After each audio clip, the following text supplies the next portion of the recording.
Our next speaker is going to talk a little bit about how mobile games can leverage ASO to App Store Optimization to help counter this, and that's Simon Thillay from AppTweak, who'll be joining me any minute now. Hope there he is. He's popping in.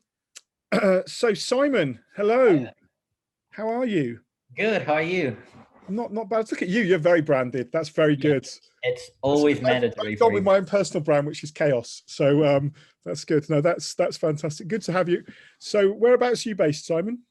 I'm based in Brussels. Oh, nice. Fantastic. Yeah, fantastic. How's things in Brussels? It's currently snowing at the moment, which is very rare for the city. So I guess lockdown makes it less chaotic, but definitely surprising. Yeah, so it's snowing here in London as well. So London still has something in common with Brussels. So despite all the madness. Anyway, yeah. So you're from AppTweak, and you're going to talk about ASO, right? That's absolutely. And today ASO and UA, because yeah, it's the big topic of the quarter, I think. So super happy. It is. We're all waiting to see what spring means at the moment, aren't we? When that's the Apple just disdained to tell us a rough period, but not an actual month or date or anything yet. So I'll let you crack on if you're ready. Are you ready to go? Yep, I'll just share my screen. Fantastic. Well, I'm here in the background, so if you have any issues, I'll keep monitoring it. But otherwise, I'm going to be quiet and leave it to you. Perfect. Well, in that case, hey everyone, and I'll get started. As I said, I'm going to talk about how you can use ASO for your user acquisition, especially with the disappearance of the IDFA soon. Before I get started, I have to give you a quick word about my company, AppTweak. We are an App Store optimization and market intelligence tool, working with both app developers and game developers to help them improve their store visibility and get more of these organic downloads. We work with already quite a few different clients. In gaming, I can name Jam City, Zynga, Big Fish, Super Solid, Product Madness, Warner Brothers, and many more. So if you're interested in learning how we can help you specifically, you can reach out to my colleagues in the chat or in the expo. I know they're here today, so feel free to get in touch with us. As for myself, quick word about me. I'm head of App Store Optimization at AppTweak. I lead our team of consultants supporting mobile app and game developers across different regions of the globe, across different app verticals.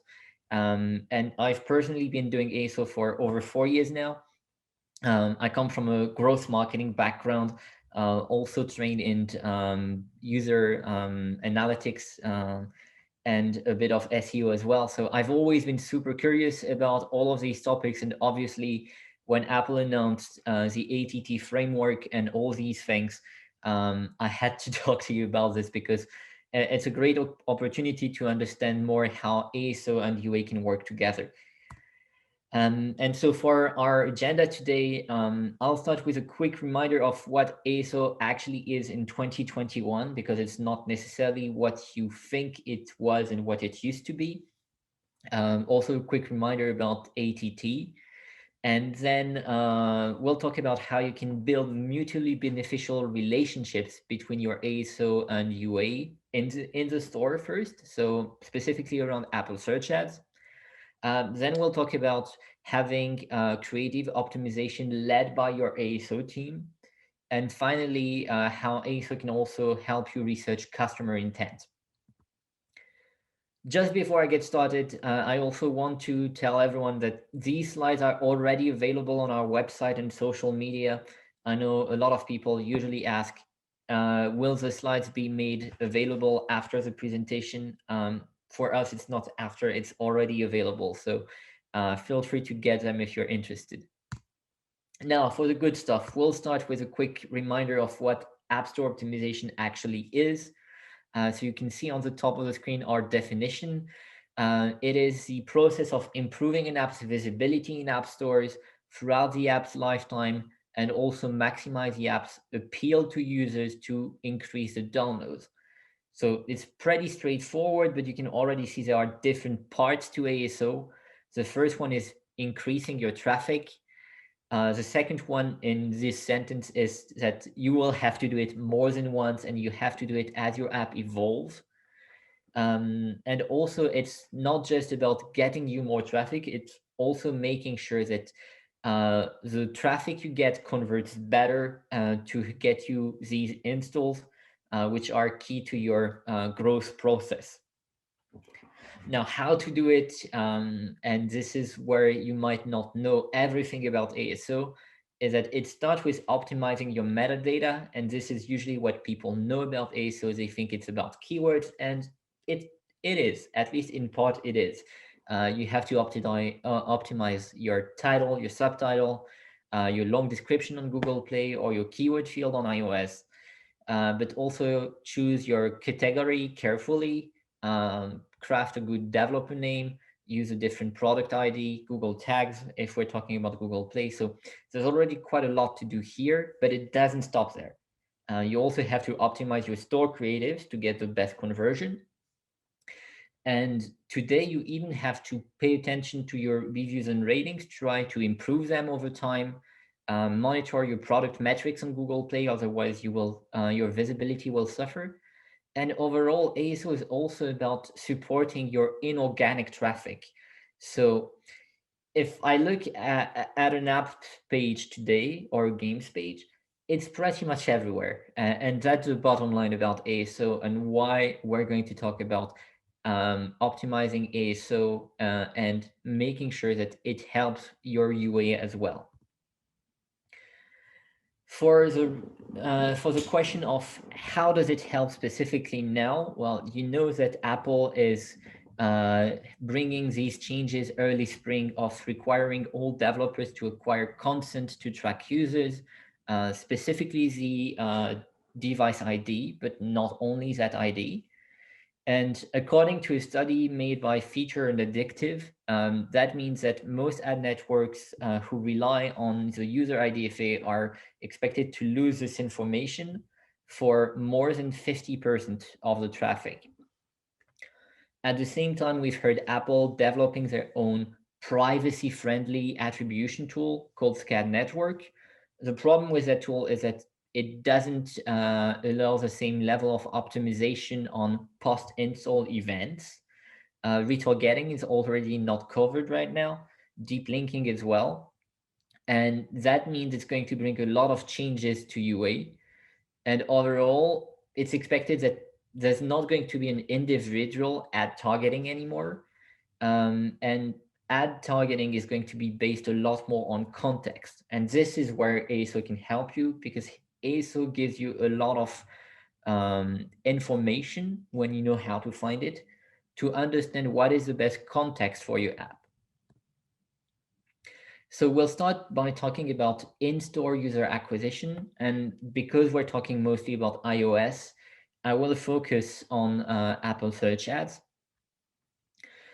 So the reason why Apple Search Ads is a very big talk right now is that we see a lot of developers consider increasing their budgets in Apple Search Ads, shifting budgets from other networks to ASA, especially because Apple is going to give a relative exemption to ATT for Apple Search Ads. It's not going to be completely the same as it is today, but still Apple Search Ads are going to have more device IDs because of a different mechanism than what other apps will have to follow.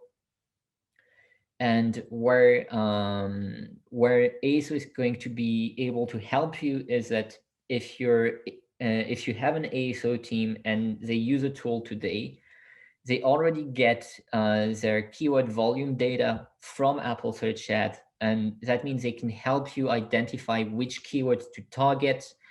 And they probably also build different search clusters to help identify which are the best keywords for different ad groups that you may want to target.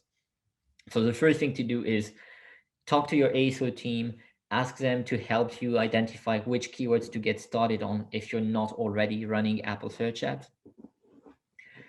The second thing is that Apple Search Ads actually consider what you have done for ASO as a relevant signal for the algorithm that determines whether your ad is the one shown or not.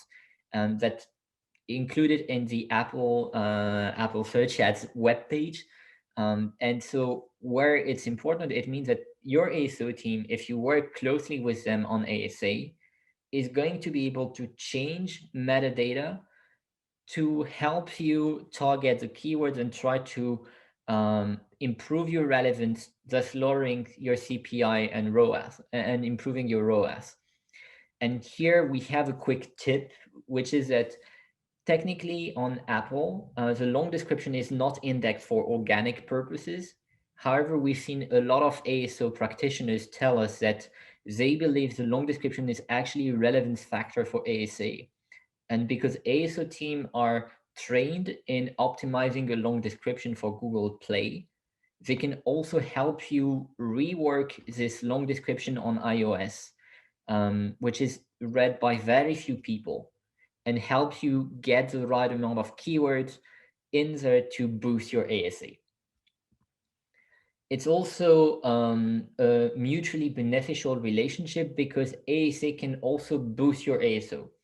The first way it can do this is by helping you measure conversion rates per keyword. This is a super important ranking factor for organic search queries. If you look at the top 10 results for a certain keyword, usually the biggest difference between them is going to be their conversion rate for the keyword, not overall, but specifically for that keyword. And having ASA data can help you understand how you convert for a certain keyword today, and if it's a keyword you can focus more on, or a keyword you might actually not perform that well for, and that you should change, replace with another one. If you do this, there's just one tip we can give you. It's to always consider how likely it is for a user to convert when they see your ad. Because if you're, let's say, a car game and you target NASCAR or you target bike games, you might not have the same conversion rate because it's not always how it works. So making sure that you also consider, am I ranking better because it's more relevant organically, or because I've been pushing a certain creative, for instance, is going to also come into play here. A good way to also help ASO is to use Apple Search Ads, to test a wider array of keywords, and that includes product adjacent terms. And that's where my example of having a car game and trying bike-related keywords can help you as well. Because this is going to help you determine for a keyword you're not sure you want to add in your metadata, if you're actually relevant enough to try and rank high enough for the term, and therefore use ASA as a preemptive measure to choose the best options in ASO. The last thing to know is that most apps that get the top slot in Apple Search Ads tend to appear in the top 12 organic search results. However, it's not an automatic correlation. So we've seen in a small sample study that there was a recurring factor that if you are in ASA, your organic ranking may increase, but it's not automatic. So you have to consider this carefully if it's a hack you want to explore. A second thing to consider is how you can use ASO to improve creative, improve conversion, and at every level. The first way it works is simply that your App Store page is the ultimate bottleneck in the UA funnel. Whether people are coming from the web, from different ad networks in app, or from social media, even if it's a user referral, marketing across your apps, most likely they're going to end up on the App Store or the Play Store. And that means that improving your overall conversion rate there is going to benefit all of your ad channels. You can also use this as a way to test different marketing messages before you start a new UA campaign. If you're thinking of ramping up UA and doing a major boost campaign, and you're not sure what your message is exactly going to be, you can start by just changing your creatives on the App Store or on the Play Store and see what seems to convert better. Here, what's especially interesting is on the Play Store, where Google has implemented a tool called Google Play Experiments, which lets you A/B test creatives. You can control the percentage of traffic that gets to see the new creatives, and you can split in different way in different samples. So it's actually a great way to kind of test new ideas before you turn them into big UA campaigns with large budgets. If you do that, we have a quick tip as well. It's to use an ABB test format on Google Play. And that's because we've seen in the past the tool is very powerful, but sometimes quite unreliable.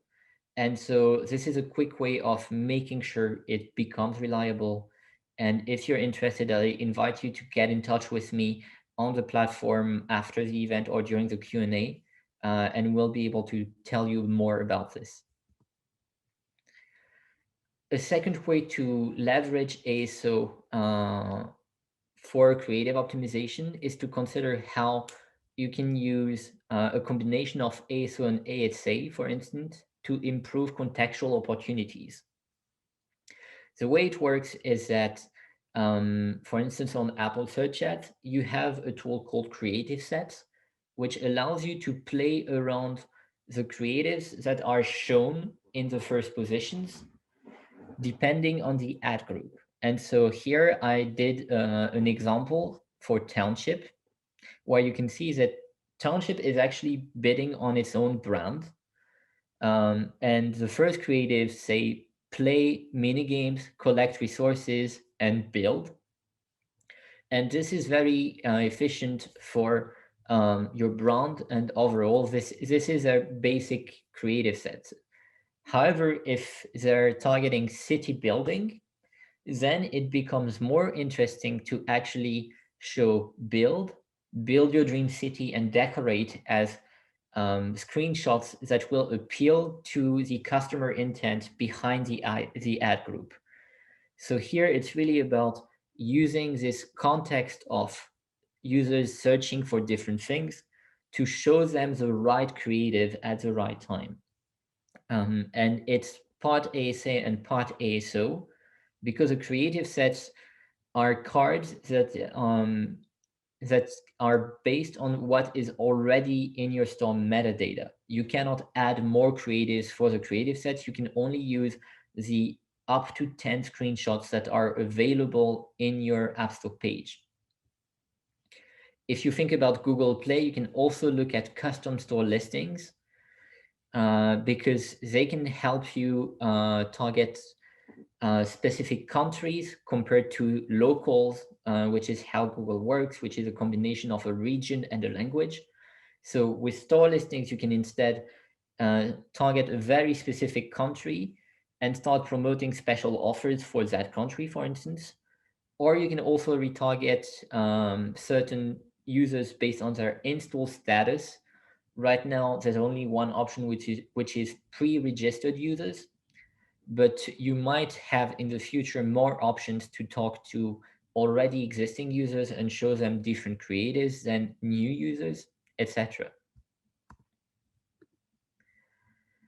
The last thing I want to talk to you about is how you can research customer intent with ASO. And it starts from a very simple thing, which is you can look at what people are searching for to understand and try to make guesses about the customer behavior behind all of this. So for instance, you can compare the marketability of different concepts by researching the search metrics of different keyword clusters. Going back to our racing example, I actually built a quick word cloud to show you how around racing you can think about different types of racing, for instance. And if you only know you're going to build a new racing game and you're not sure which type, for instance, you can start looking into which is a more popular, especially in the countries which interests you the most. You can also look at search auto suggestions, how certain apps already rank, to assess customer intent and make sure that what you're going to talk about is something that has a large traction. The last thing with this volume data is to always use it to also optimize your messaging to the user's language. So here I actually looked at music games and how you might have a difference between beat and drum. They are relatively similar intent. A beat music game and a music game relying on drums are probably going to have some of the same mechanics. But as you can see here, there is a gap in the volume for both keywords, a gap in the total installs available, and in the difficulty that come with these keywords. And so based on your app power, you're either going to want to use beat as the most important keyword in your metadata, or drum if you're thinking that you're not super strong as an app and want to go where there is less difficulty, even though it means less installs to get as well.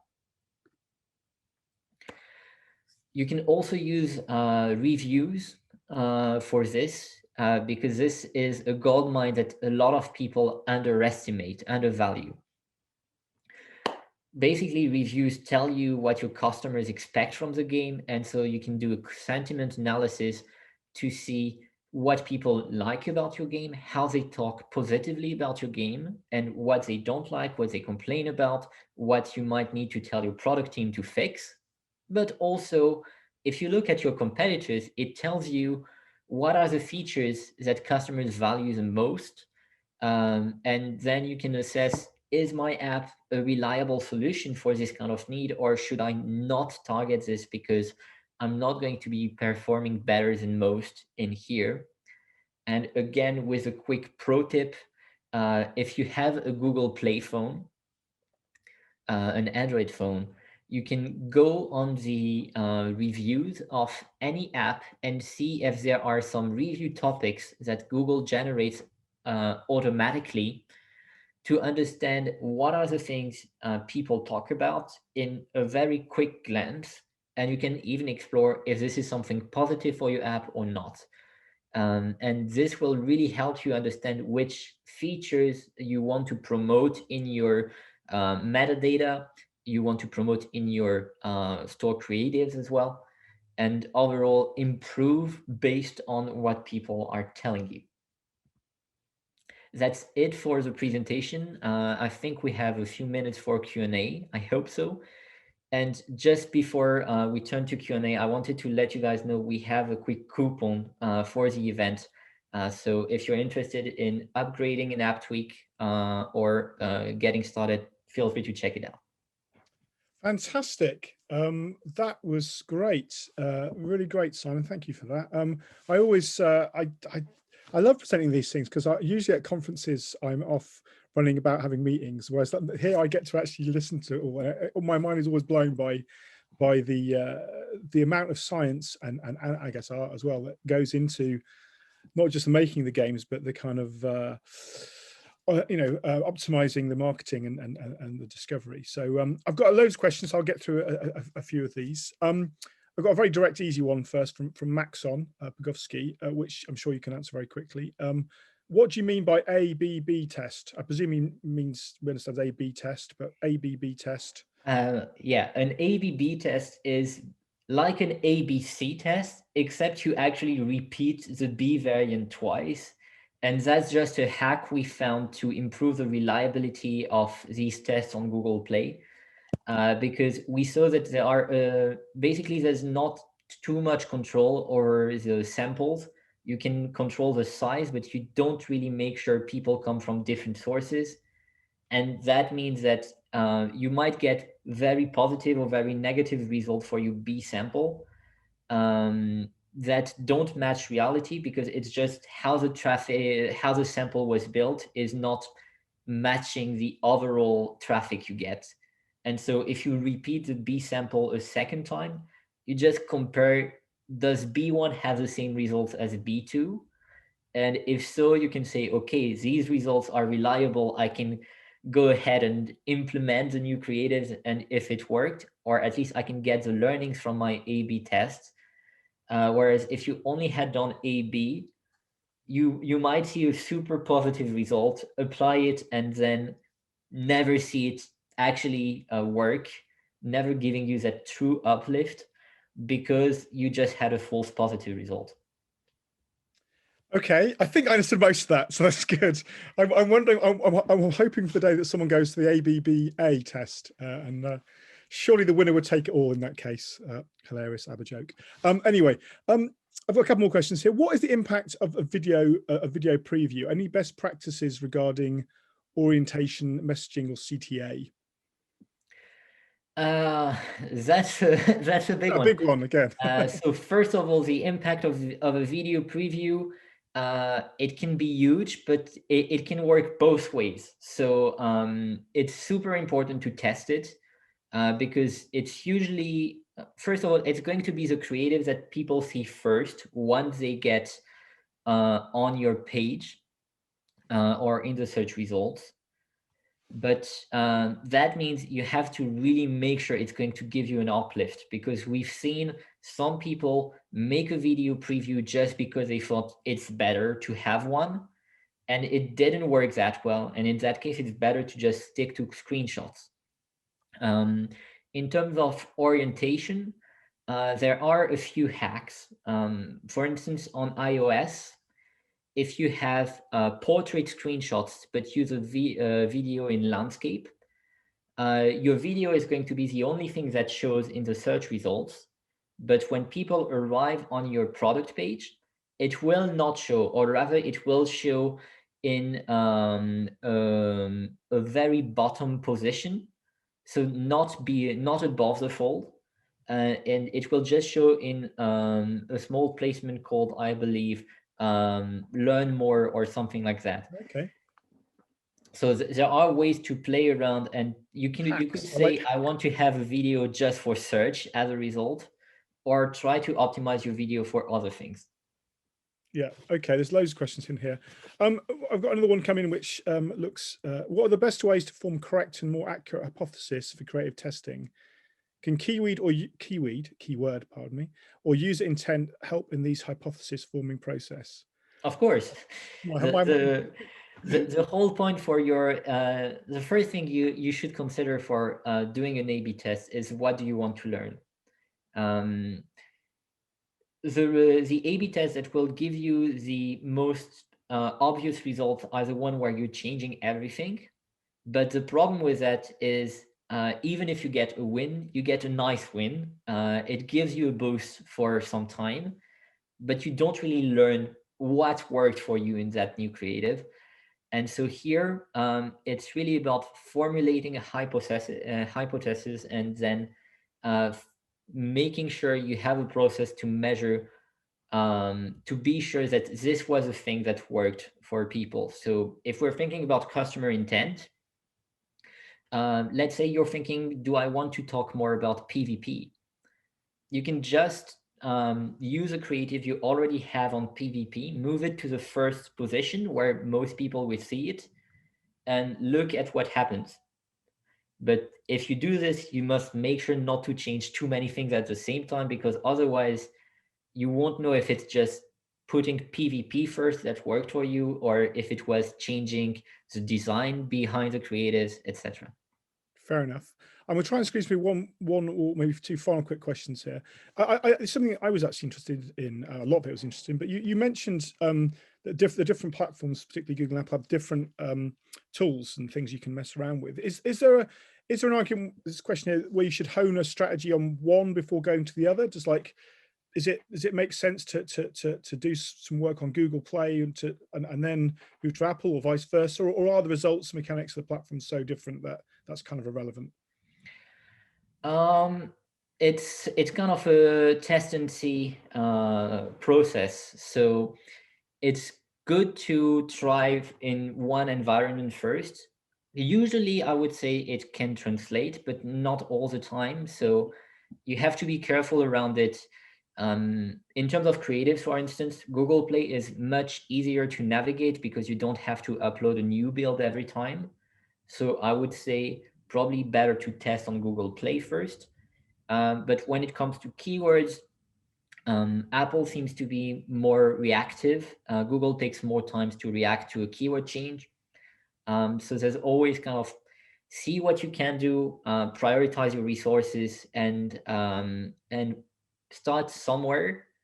And once you get a nice result, try to see if you can translate it to the other platform, but keep an eye on it because it's not always going to be Yeah, automatic. always going to work. Okay, I'll give you one final question, which is a bit more of a broad thing to conclude here. Is where does ASO fit in the marketing toolkit? I mean, for me, considering it's the point of sale, I agree with this point here. Should this be the first thing we're thinking of, or that game developers are thinking of?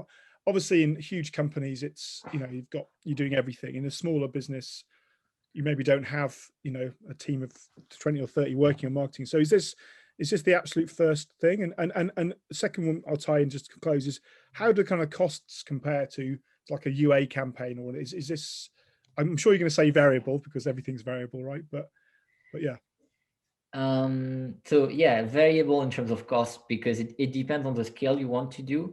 I would say ASO is probably less costly than UA, but at the same time, you have to understand ASO results are going to come over time. And the best results you get are actually not doing just ASO, but doing ASO and UA or ASO and referral, etc. So thinking ASO is just like UA, just go into one channel, invest a large budget, and wait to see results in 2 weeks.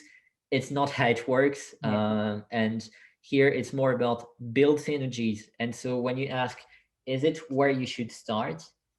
I'm tempted to say yes, but if you have a good understanding of how ASO fit in your company, and that's because ASO, it's not going to be just marketing, it's going to be marketing and product. Right. And at the same time, also, it's not just product. So you cannot just say your product team, there's one person in charge of doing the metadata update just because they're uploading the new build to your App Store Connect. So they're in charge of doing that, and they're not talking to your marketing team. It's like, make sure people talk together. And that's how I'd say, yeah, ASO is the first thing to do, but it's just because the first thing to do is make sure everyone goes in the same direction. Fair enough. Well, you should say it's the first thing to do. It would be bad for you not to say that. Okay, but no, great. That's a fantastic presentation. Thanks for being very generous and sharing some tips. And obviously, guys, go and check out the presentation, download, and take advantage of the discount voucher. Thank you very much for that. Thanks for having me. And I see there are a couple more questions, so I'll hang around in the chat to try and answer a few more. Awesome. All right. Cheers, Simon. Thank you. Have a good day. Thanks.